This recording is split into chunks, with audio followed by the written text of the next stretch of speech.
So I'm down in Medford now, and you might be able to see behind me, I've got the van loaded up onto a trailer, and I'm gonna tow it back to Bend. Gonna take it nice and slow, and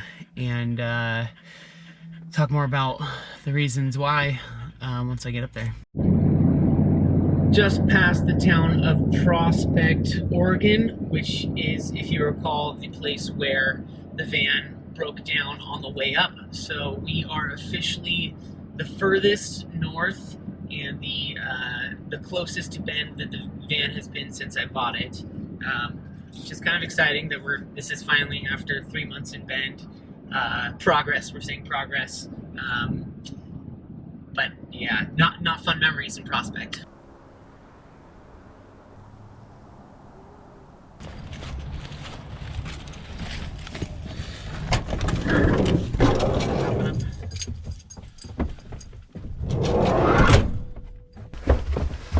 Alright, hop on up, girl.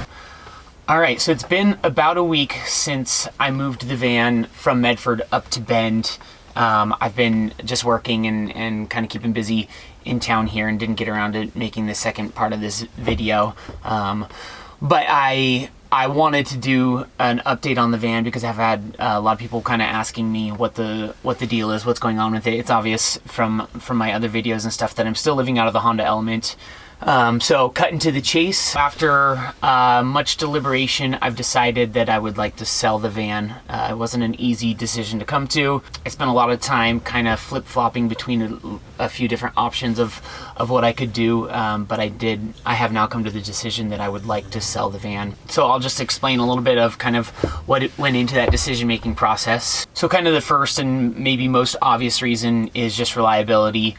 Obviously, Volkswagen vans have a reputation for not being the most reliable of vehicles and kind of constantly needing repair. I knew that going into it. It wasn't like news to me when my van broke down that they're not reliable. Like I knew it going. My first car actually was a 1969 Volkswagen bus with a camper, very similar to this, just 13 years older. Even it was older and less reliable. So it wasn't news to me that they were reliable.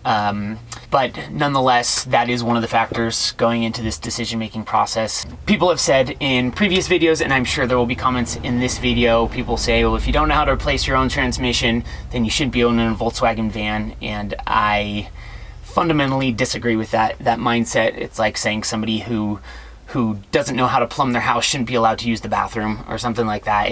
It's you know, people can own Volkswagen vans even if they don't know how to work on them. That should not be a prerequisite for doing anything. Having a complete comprehensive knowledge of the inner workings of any piece of machinery should not be a prerequisite to owning it. So anyway, nonetheless, there's an expensive transmission repair that despite, you know, preparations and knowing the reliability, I was not prepared for. Another factor in this decision-making process to sell the van is that I'm leaning towards getting something that is a little more suitable to my lifestyle, a vehicle that kind of suits my personal interests and hobbies. Kind of the two main ones that I'm thinking about with this are hiking and snowboarding. The van is a great vehicle, but it's not necessarily a great off-road vehicle, and it's not a great snow vehicle necessarily. So I've been leaning for actually quite a while towards getting something four-wheel drive that would allow me to drive in the snow up to the ski resort, up the big hill to the ski resort, and also on some rougher dirt roads that might require four-wheel drive. So with those things, among many other kind of smaller things, I came to the decision that I would like to sell it. It took me so long. One, because I was just sort of flip-flopping back and forth between a lot of different options and kind of figuring out what was the best situation. I didn't really want to rush that decision. In fact, I didn't even really want to make that decision. I've been fine kind of just sitting in limbo right now. Kopek and I we exist happily in the Element, and it's working for us right now. And so I was able to kind of put the van out of mind and focus on some more pressing things like getting a job, making an income, and kind of beginning my life here in Bend.